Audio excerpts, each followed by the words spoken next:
Për të gjithë ata që duan të hapin një biznes berberi, çfarë duhet të kemë parasysh? Duhet të kemë parasysh 5-6 pika.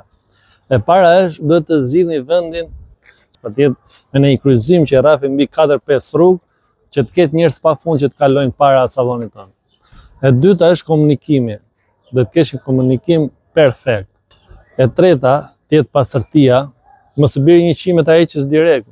Të ndrohen përpara se të ndrohen peshqirat gjitha direkt sekonda. Uniform çdo gjë. E katra është puna e mirë. Nëse ti bën një punë të shkëlqyer, të bësh një punë fantastike, do kesh super punë. Dhe e pesta që të bësh edhe akoma dhe më i suksesshëm, sepse ne kemi na eksperjenca, është të reklamosh punën tënde. Nëse bën marketing, reklamon punën, do bësh super punë. Do kesh një punë të jashtëzakonshme. Po bëre këto 5 pika, ti do jesh një berber shumë i suksesshëm dhe biznesi do ketë lek pafund.